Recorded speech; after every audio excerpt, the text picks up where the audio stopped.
É Direito. Olá, eu sou Leandro Gomes e começa agora o É Direito. O nosso tema de hoje é na área da saúde. Vamos falar sobre os tratamentos de doenças raras, especialmente aqueles que são de alto custo. E para falar conosco temos a advogada Ludmila Ferraz, que é especialista em direito da saúde e médico. Muito bem-vinda ao nosso programa e obrigado por aceitar nosso convite. Olá, Leandro. É uma alegria estar aqui hoje. Obrigada pelo convite. Vamos conversar bastante sobre um assunto que é tão sensível à população, que são as doenças raras. Pois é, elas são tão raras assim, doutora. A gente pode até imaginar que não afeta muitas pessoas. Seria isso ou não? Não. Infelizmente, muitas pessoas são acometidas por doenças raras, não são diagnósticos apenas ao nascer, mas também tem condições genéticas aí que as pessoas são diagnosticadas depois de adulto, né?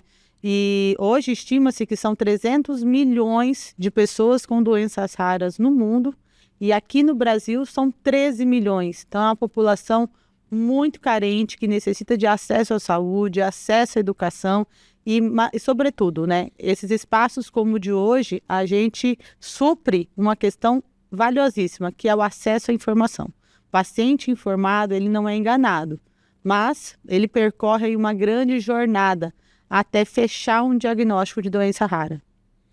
A gente tem esse parâmetro de tratamentos que são complicados, né? Os mais difíceis.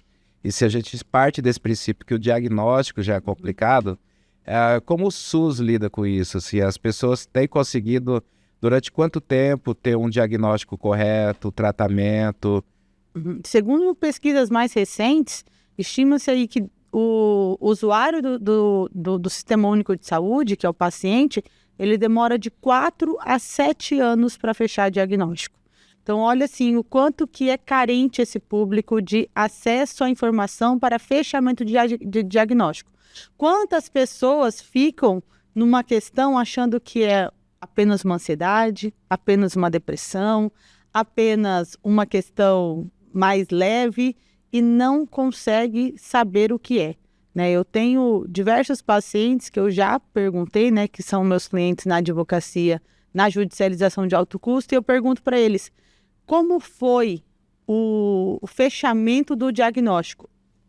90% das pessoas falam, um alívio, porque antes de saber o que era, eu perambulei muito por diversos médicos, neurologistas, reumatologistas, clínicos gerais, e ninguém sabia me falar o que eu tinha. Então, quando eu descobri o que eu tinha, aí começou tudo a fazer sentido. Por isso é tão importante o acesso à informação para fechamento de diagnóstico. Sem diagnóstico, o paciente não veja. E é até difícil a gente escolher uma doença para citar como exemplo, né? Porque Exato. acaba tendo milhares de doenças. Sim, Fala em doenças raras. Sim, são diversas doenças, né? E tem um protocolo para você identificar se é uma doença rara ou não. A cada 100 mil habitantes, isso no mundo, 65 pessoas que tiverem a doença é condicionado como uma doença rara. Então, assim, você identifica que é um universo muito pequeno. E elas são muito carentes, esses pacientes com doenças raras, porque não há estudos científicos para você conseguir melhores medicamentos, né? Aqui no Brasil, a gente tem uma briga com a medicação de alto custo, que até acarretou no julgamento dos temas 1, 2, 3, 4 e tema 6, no final de 2024, pelo STF. Porque o STF agora restringiu muito o acesso a medicações de alto custo para doenças raras. Então, enquanto antes, você cumprindo os requisitos do tema 106, que é um tema do STJ, você identificando que você não tem condições de pagar a medicação, porque geralmente são medicações que passam aí 200, 300, que podem chegar aí a R$1 milhão o tratamento anual. Então, quem tem condições de pagar? Pouquíssimas pessoas ou até nenhuma, né? Até zero.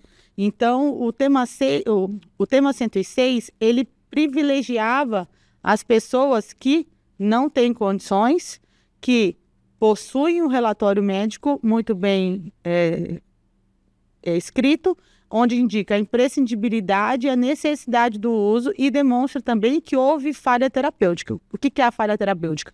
Utilizou todos os medicamentos que estão na listagem do SUS e esses medicamentos não surtiram efeito. Então, quando cumprir esses 4 requisitos, o paciente já conseguia mais facilmente, é um mais facilmente entre aspas, porque a luta é muito grande para o acesso à saúde via judicialização, mas conseguiam. Agora, com o novo tema do STF, que é o tema 234, o tema 6, eles restringiram o acesso.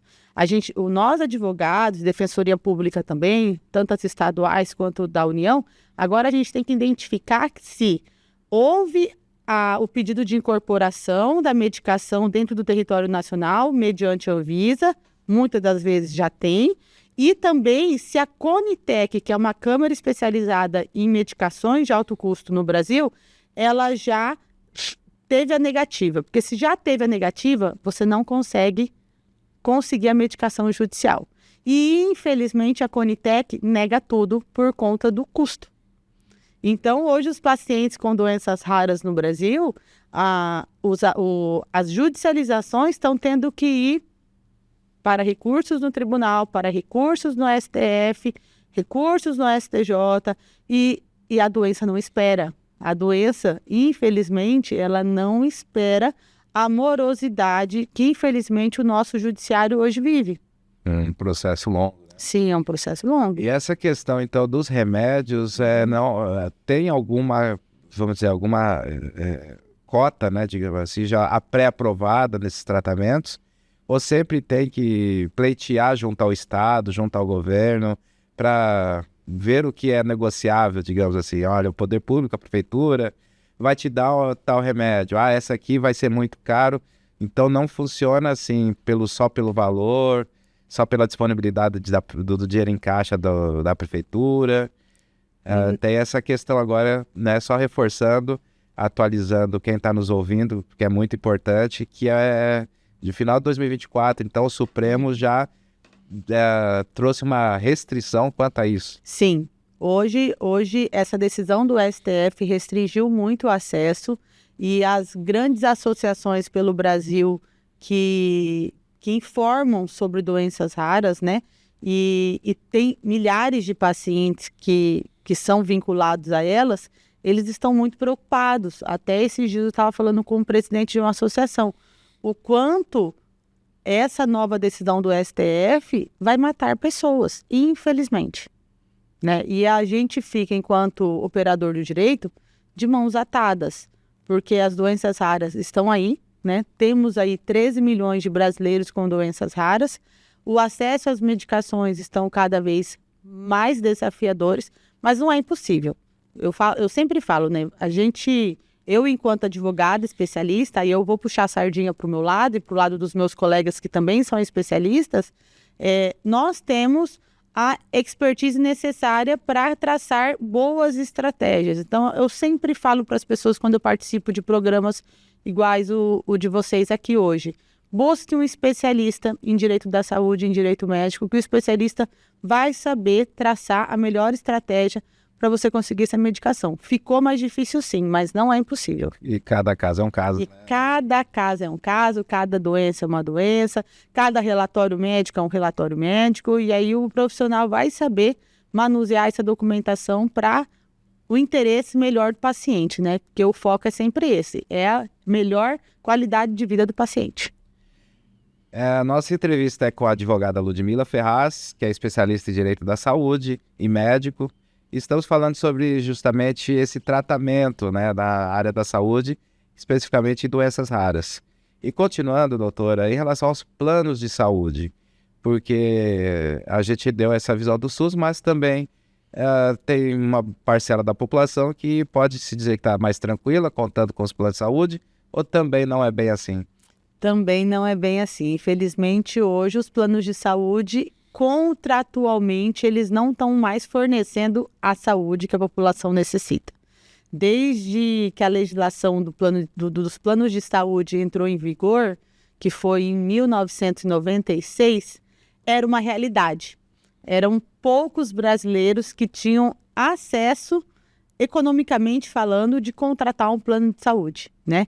Hoje a nossa realidade, a gente vê que melhorou, né? As pessoas hoje têm mais acesso a poder pagar um plano de saúde, porém os planos de saúde estão negando muito o acesso à saúde das pessoas. Então, cada vez mais vem aumentando a judicialização, e essa judicialização não vem aumentando porque tem muito advogado trabalhando nessa área ou a Defensoria Pública está se especializando nessa área, pelo contrário. Está aumentando porque os beneficiários aumentaram, os planos de saúde estão aí com, né, vamos falar assim, eles estão com uma carteira de clientes maior, então isso beneficia eles no longo prazo, porque o faturamento deles só melhora ao longo dos anos. Desde a pandemia para cá, as pessoas tiveram a consciência de que é importante ter um plano de saúde para uma emergência, uma urgência e uma questão de saúde, porém, em contrapartida, a gente vê os planos de saúde negando mais o acesso à saúde dessas pessoas. Então, nesse universo aí de 13 milhões de brasileiros com doenças raras hoje no Brasil, a gente tem uma grande parcela que possui, sim, plano de saúde e que demanda contra o plano de saúde. A gente vê doenças como, por exemplo, a AME, a gente vê doenças como a distrofia muscular de Duchenne, que possui tratamentos milionários. A gente vê a acondroplasia também, que é uma das formas de nanismo. São doenças que demandam o tratamento de valores milionários. E quando a família demanda essas ações, geralmente são para crianças muito pequenas que são diagnosticadas, e a doença não espera, ela tem um limite, uma janela, que a gente chama, né, os médicos chamam de janela terapêutica. E se não for feita a medicação dentro desse prazo, não adianta mais. A criança pode vir a falecer. Então, tem diagnósticos que têm uma sensibilidade, uma urgência maior, e nós, advogados, atuamos nisso. Atuamos para a gente suprir e correr contra o tempo mesmo para salvar vidas. Perfeito. E a questão agora aqui, como a gente sempre também trabalha nessa questão né, da Justiça do Trabalho, né, que a ITFM está vinculada, as pessoas diagnosticadas com doença rara, tem alguma questão de direito na Previdência, trabalhista, que valeria a pena destacar aqui para quem está nos ouvindo? Tem, eu vou te dar alguns exemplos, né? Eu tenho clientes com esclerose múltipla, com neuromielite óptica, que são doenças desmielinizantes, que são doenças que são afetadas na medula, e aí as pessoas se sentem mais cansadas, elas perdem a força nas pernas, elas têm lapsos de memória. Então, assim, é uma questão que afeta desde a questão cerebral, né, de não conseguir mais ter aptidão para o trabalho, como também ela perde o seu direito de locomoção por conta da perca da força das pernas, né? E eu sempre converso com eles. Eu tenho vários clientes que estão em auxílio-doença, né? Então, quando eles já são CLT, ou eles eram contribuintes individuais, já contribuíam para a Previdência, né? Tudo certinho, fica mais fácil da gente acessar os direitos no campo da assistência social e da Previdência, do INSS, né? Então, para quem está me ouvindo aqui, se você tem um diagnóstico de qualquer diagnóstico, não somente um de doença rara, mas um de doença grave, porque a gente tem uma legislação de doenças graves desde 85. E esse rol de doenças, essa listagem de doenças, ela possui diversos benefícios. Então, né, eu trouxe um exemplo aqui, a esclerose múltipla. E você se enquadrando em uma doença grave ou em uma doença rara, você tem aí o acesso ao auxílio-doença, você tem também, né, que pode converter esse auxílio-doença em aposentadoria por invalidez, depois de você ficar um tempo já afastado por conta do tratamento em si da doença.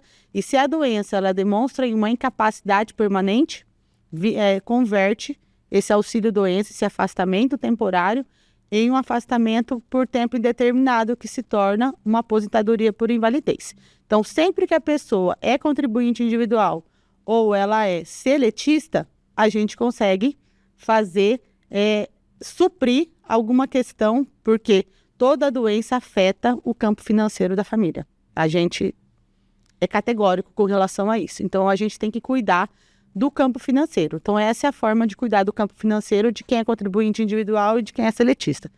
Já falando assim, doutora, eu sou autônomo, nunca contribuí, sempre trabalhei como autônomo. Não, qual que é o meu direito? Aí eu falo, o único direito que você tem é um benefício assistencial, que é o BPC-LOAS, que ele está amarrado a um critério de renda. Então, a sua família não pode aí passar de 3 salários mínimos a renda familiar, porque a gente tem que ter uma renda de pelo menos meio salário mínimo por pessoa para conseguir brigar por um BPC-LOAS para esse paciente com doença grave ou doença rara. Tá certo, doutora. Creio que foi muito esclarecedor, né? Espero que o ouvinte também tenha aproveitado tanto quanto eu. Mas chegamos ao fim dessa entrevista, né, desse programa aí do É Direito. Queria abrir os microfones para fazer as últimas considerações e expressar mais uma vez nosso agradecimento por tê-la aqui conosco. Obrigada, Leandro. Obrigada a toda a equipe aqui da TRT FM. É um grande prazer estar aqui hoje. Espero que vocês tenham gostado. Eu sempre falo, né, que a minha missão enquanto advogada é informar as pessoas para salvar a vida delas. Então, se eu puder ter impactado com a minha fala de hoje uma pessoa que está em casa, tem uma doença grave, tem uma doença rara e necessita de medicação de alto custo e não sabe aonde ir, né, busque um especialista, busque a Defensoria Pública, né, tem aí diversas formas de você buscar os seus direitos, se informe, busque na internet, tem diversas associações de pacientes pelo Brasil e, o melhor de tudo, aqui no estado do Mato Grosso, nós temos um hospital referência em doenças raras, que é o Júlio Miller. Então, não deixem de buscar os direitos de vocês, né? Não ache que é normal ser diagnosticada e muitas vezes com ansiedade e depressão e achar que é só isso, né? Vá atrás dos seus direitos, vá fechar diagnóstico e faça um tratamento de qualidade, porque você merece. Está na nossa Constituição que todo mundo tem o direito de ser salvo pelo Estado e a gente tem que fazer valer os nossos direitos. Maravilha. Obrigado, doutora. Obrigado, Leandro. E assim chegamos ao fim do É Direito, né? Se você quiser rever nosso bate-papo, está todo lá completo no @TRTFM 104.3 no YouTube. Tá? Confere, compartilha, comente e agradecemos muito a presença de vocês e ficamos aqui até a próxima.